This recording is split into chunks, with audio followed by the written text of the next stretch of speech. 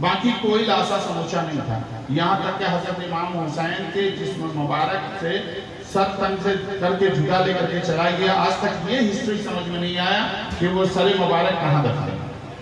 آج تک کوئی نہیں پروف کر پا رہا. کسی نے کہا کہ لا کر کے رکھا گیا، کسی نے کہا یہ کہہ گیا، کہیں نہ کہیں محفوظ ہے.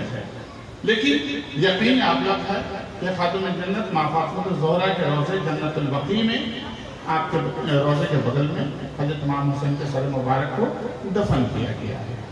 لیکن وہ اجسام جو حضرت امام حسین کے جسم مبارک پہ تھے، اس پہ 1,00,000 گھوڑوں کا چلنا اور گوشت کا پارا پارا ہو کے بکھر جانا، اسی درمیان میں ابن زیاد نے آرڈر دیا کہ اگر کوئی بھی کربلا شہدائے کربلا کے لاشوں کو اگر دفن کرے گا تو اس کے پورے گاؤں کو جلا دیں گے، پوری نسل کو ختم کر دیں گے. ہمارے دہشت کے مرد نہیں نکلے. جب کوفہ کی طرف قافلہ چلا گیا تب عورتوں نے کہا قبیلہ بنو اسد کی، آپ کو چلنا ہے کہ نہیں شہدائے کربلا کی لاشوں کو جمع کرنے کے لیے؟ انہوں نے کہا کہ نہیں، ہم نہیں جائیں گے. عورتوں نے اپنی چوڑیاں نکال کے دے دی مردوں کو، لو تم چوڑیاں پہن کے بیٹھے رہو، مجھ کو اللہ کے سامنے جواب دہ ہونا ہے.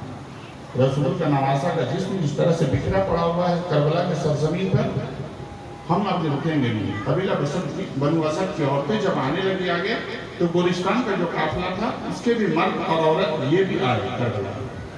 اب آ کر کے دیکھا تو 2-4 کلومیٹر کا جو علاقہ تھا وہ گوشت کے لوتروں سے بھرا ہوا ہے. جو گھوڑے کے نال میں جو سٹا وہ جو گوشت کے لوترے ہیں تو 2-4 کلو 5 کلومیٹر تک چھترا گیا. اب مجھ کو اٹھایا گیا کیسے؟ تو اس زمانے میں اونٹ کے اوپر میں محملیں ہوا کرتی تھی. محملیں ایسے ہوتی تھی، اونٹ کے کوہان پہ رکھا جاتا تھا، اوپر میں تختہ لگا کر کے اور ایک محراب نما کپڑا ڈال کر کے اس زمانے میں سوداگر اپنی عورتوں کو لے کر کے چلا کرتے تھے اونٹ پہ. چونکہ 1 سال کا سفر ہوتا نہیں تھا، 2-2, 3-3 سال تک سفر کر رہے ہیں. اب وہ زمانے میں اونٹ کی اور کچر کی سواری تو اسی حساب سے 1 سال 1.5 سال 2 سال کا سفر ہوتا تھا. جب یہ لوگ دیکھے کہ کوئی اپائے نہیں ہے تو محملوں کو اتارا، اوپر کا جو مدار نما حصہ تھا اس کو کھولا، نہر قرات میں لے کے گئے، اس کو دھویا، دھو کر کے وہ تمام اجسام کے ٹکڑے چھوٹے چھوٹے گوشت کے جو ٹکڑے میں بدل گئے تھے 2-4 کلومیٹر کے علاقے میں، اس کو پورا چن کے اس محمل کے اوپر میں رکھا گیا. اور محملوں کو لا کر کے جب ایک 4 آدمی کے ساتھ وزن اٹھانے کے لائق ہو جاتا ہے اس کو لا کر کے جگہ پر دفن کرتا. کربلا کے لاشوں کو کسی شیعہ نے دفن نہیں کیا، کسی سنی نے دفن نہیں کیا، کسی مدینہ والے نے دفن نہیں کیا، بلکہ قبیلہ بنو اسد کی عورتوں نے اور گورستان کے قافلے والوں نے دفن کیا. وہ بھی سموچا لاش نہیں، چھوٹے چھوٹے ٹکڑے، پیسز آف دا فلیش، گوشت کے ٹکڑے تھے، دفن کیا. جب سارے اجسام چن کر کے دفن کر لیے گئے تو اس محملوں پہ پھر کسی نے سواری نہیں کی. وہ محملیں گئی گورستان میں جا کر کے وہاں جو اس زمانے میں جو گورستان کے امیر ہوا کرتے تھے اسے بہرام کہا جاتا ہے. تو جو بہرام گور ہوا کرتے تھے وہ اس زمانے میں حضرت علی کے زمانے میں بہرام گور 6 تھا، اور حضرت امام حسین کا جب کربلا کا معاملہ ہو رہا تھا تو بہرام گور 7 تھا، 7واں. تو بہرام گور 6 کو حضرت علی کرم اللہ وجہ کی طرف سے جو ہے اجازت ملا تھا کہ آپ ہماری جانب سے آپ گورستان کے اوپر میں حکومت کیجیے، یعنی ایک طرح سے گورنری عطا ہوئی تھی. جب ابن زیاد کا ظلم شروع ہوا، جب بنو امیہ کا ظلم شروع ہوا، جب کربلا کا معاملہ بھی شروع ہوا تو پورے ورلڈ کے اسلامی نشان اور جھنڈے جو ہے اتار لیے گئے، سوائے گورستان کے کسی علاقے میں جھنڈا موجود نہیں تھا. اگر حسینی علم کہیں تو موجود تھا تو صرف اور صرف گورستان میں موجود تھا. گورستان کے پٹھانوں نے اس علم کو جھکنے نہیں دیا. آج بھی گورستان کا افغانستان کا علاقہ ہے، وہاں پر یا حسین چاہیے، جو چاہیے وہ لوگ دینے کے لیے تیار ہے. اتنی عشق ہے، اتنی محبت ہے حسین سے. پھر وہ جو محملوں کو لے کر کے آئے اور اس پہ پھر کوئی سواری نہیں ہوئی. آ کر جب ساری باتیں بتائی تب کہیں جا کر کے ہر محرم کے موقع پہ وہ محملیں آتی تھی کاندھے پہ، یہاں تک کہ 1920 تک 1920 تک جب تک خلافت عثمانیہ کا ڈیزالو نہیں ہو جاتا ہے. ہمارے وکی بھائی یہاں پر موجود ہیں، ہسٹری بہت اچھے طریقے سے جانتے ہیں. جب ترکی میں خلافت عثمانیہ ڈیزالو ہو گیا اس زمانے تک محملیں آتی تھیں، ایک مصر سے اور ایک حجاز سے. وہ دونوں محملیں کعبہ کے چاروں طرف چکر کاٹا کرتی تھیں. لیکن وہ محمریں جو ہوتی تھی پورے محراب کے ساتھ سجا کے ڈیزائن کے ساتھ لے کر کے وہ آیا کرتا تھا۔ جب ابن سعود کی حکومت آئی اور اس نے اپنے نام سے سعودی عربیہ بنایا، عبد الوہاب نجدی کے فلسفے کو پوری دنیا اسلام پہ لاگو کرنا شروع کیا، راہ طریقت کو ریجیکٹ کیا، اپنی عشق محمدی کو ریجیکٹ کیا، عشق اہل بیت کو ریجیکٹ کیا، تب کہیں جا کر کے یہ سارے اعمال بند ہوئے۔ اسی درمیان میں آئی تھنک 1870 یا 1875 میں ایک عظیم آباد اس زمانے میں پٹنہ کا نام عظیم آباد ہوتا تھا، اورنگزیب عالمگیر کے ایک بیٹے کا نام تھا عظیم الدین خان، اسی کے نام سے پٹنہ شہر کا نام پاٹلی پترا، پاٹلی پترا کے بعد عظیم آباد کے بعد اب اس کو پٹنہ کہلاتا ہے۔ تو عظیم آباد سے ایک شخص گئے تھے حج کرنے کے لیے، پاکیادہ پیدل حج کرنے گئے تھے، انہوں نے اپنی آنکھوں سے جو دیکھا اس کو پوری تحریر کی، اور تحریر کرنے کے بعد یہ ثابت ہوا کہ تعزیہ کعبے کے اندر میں لے کر کے گھوما جاتا تھا، 7 طواف کیا جاتا تھا کعبے کا، لیکن یہ وائے بدقسمتی کہ عبد الوہاب نجدی کے چیلا چمندہ اور یہ ابن سعود والوں نے جو ہے یہ تعزیہ داری کعبہ کے اندر میں بند کیا، اور طاقت کے بل پر، پیسہ پیٹرول ڈالر کے بل پر یہ پوری دنیا میں تعزیہ داری بند کرنا چاہتے ہیں۔ امام حسین سے عشق محبت کا جو کنیکشن عام مسلمانوں کے درمیان میں ہے، خصوصی طور پر جو راہ طریقت پہ چلنے والوں کا جو تعلق حضرت امام حسین سے اور فرزند پاک سے ہے، اس کو کاٹنے کے لیے یہ پوری کی پوری سازش کی جاتی ہے۔ بس مجھے یہی کہنا تھا۔ وآخر دعوانا الحمدللہ رب العالمین۔ السلام علیکم۔